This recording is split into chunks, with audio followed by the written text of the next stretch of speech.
Black Ops 7 has just released, and for today's video, we will be going over the best movement, aiming, as well as graphic settings. If you go on to enjoy today's video, make sure you do give it a thumbs up, subscribe if you haven't already, and let's get into it. So I've pretty much been playing this game since yesterday, and these are some of the best settings that I've come up with. First, we're going to go with controller. I do use the Xbox Elite Series 2 controller, as well with the pedals on the back. I just have two. For the button layout, I do play tactical. Sensitivity for the horizontal, I play on 1.75, and then the vertical, I play at a 1.70. I like to have these kind of staggered because I like my horizontal sensitivity to move a tad bit faster than my vertical. The rest of this is pretty much off. If you play with the swap, more power to you. Me, I never could get into it. You do want to make sure your controller vibration is turned off. Dead zone input. Now this is pretty much if you have stick drift, you do want to test it.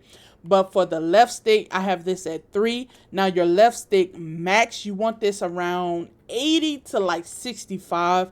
This just means that you won't have to move your left analog stick all the way to get the maximum movement. Right stick, I have this at 7, and then as well for the right stick max, I have this at 90. Left trigger and right trigger, you want this at 0, so there is absolutely no delay when you're aiming down sight or when you're pulling the trigger. Aiming. Now for advanced aiming settings, for the transition timing, you do want this on instant. I think automatically is on gradual. Please change this to instant. Aim response curve, you could put this on dynamic or standard, but I do use dynamic.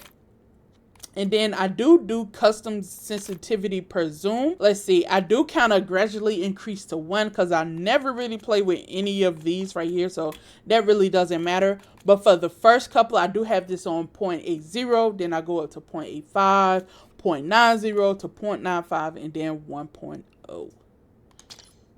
Movement, sprint assist, I do have this on tactical sprint assist. Sprint delay, I have this on a 3. This just, it feels more fluid.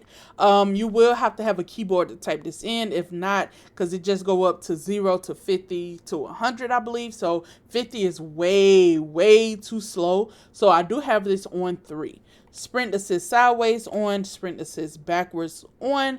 Mantle assist off, crouch assist off, corner slice. I kind of like it. It gives more like a different feel to the game. So I do have this on, but it really makes no difference in your gameplay, whether this is on or off.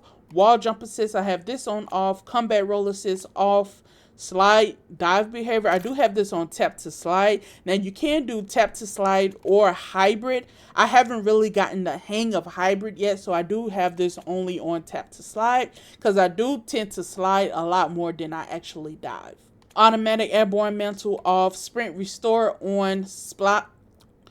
Can't even talk. Slide maintain sprint on.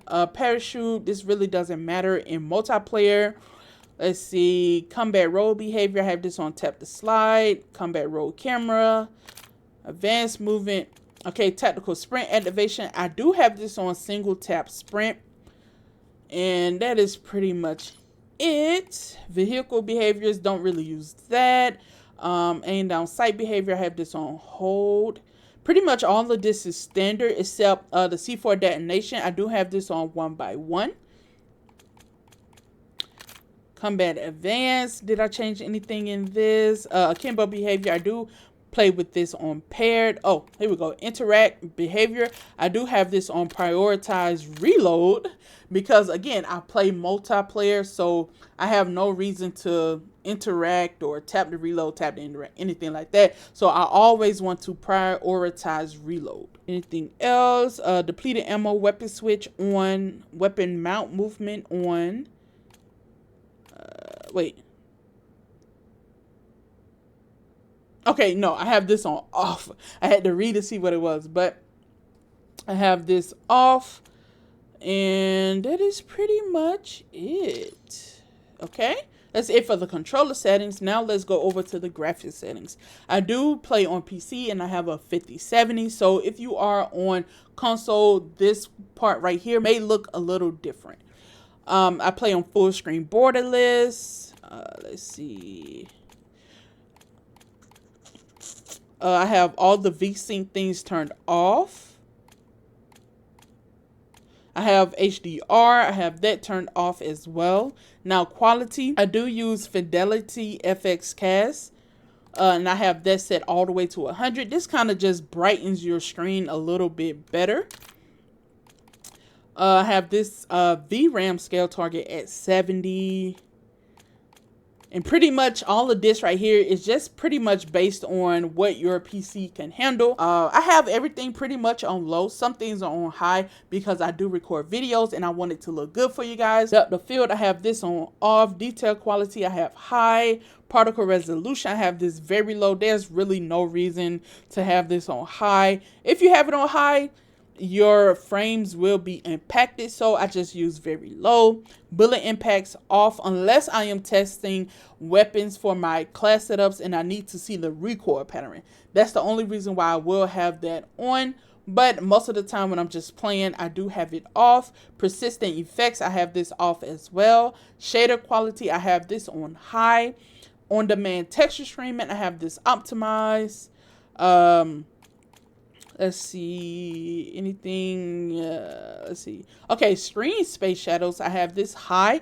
And then I have screen space reflections off. This just helps you see your enemies when they're behind glass or in water. This helps you see them a lot better if you have this on off. And then static reflection quality, I have this high. Environment, let's see, terrain quality, I have this on very high. Like I said, I want this to look good for you guys. And then volumetric quality, medium, high, off. And then water quality, I have this on all. Let's go over to view. Now my field of view, I play between a 115 and a 120. Right now I'm kind of testing it to see what my sweet spot is. Right now I am using 117. Aim down sight field of view, I have this on affected. Weapon field of view, you want this on wide. It makes your weapon look a lot smaller so you can see more of your environment. I mess with nothing with third person. I mess nothing with the vehicles. Okay, now these couple of settings are the most important ones. You want your world motion blur and your weapon motion blur. You want this on off. And then first person camera movement, third person camera movement, you want this on least. And you can do an inverted flashbang, so instead of your screen showing white, it will show black. It doesn't really bother me too much, so I have this on off. Now let's go over to audio. Gameplay music, I have this all the way down. Cinematic music, I have this down. You do want your effects volume and your dialogue volume. You do want this on 100 so you can hear footsteps, you can hear call outs, UAV going up, or counter UAVs going up. You do want to hear this in your headset, so make sure that is turned all the way up.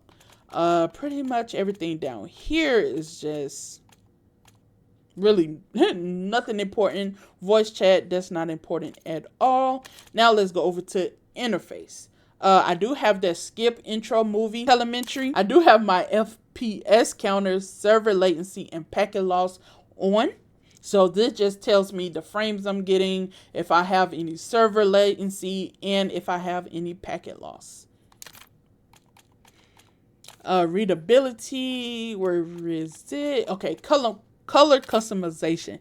You can customize whatever color you want. I do have my enemy showing pink, and then party and team, I have that all the same color because I never really in a party like that, so that really doesn't matter. But my enemy always is a light pink. Color filter, you do want this on 2. You want the color filter target for both, and then you want both the world color intensity and the interface color intensity. You want this all the way at 100. This just makes your game look more vibrant and clear and bright. It shows your enemies a lot better. And that is pretty much it for today's video. So if you did enjoy today's video, make sure you do give it a thumbs up. Subscribe if you haven't already. Comment down below what sensitivity you play on, and I will see you guys in the next video.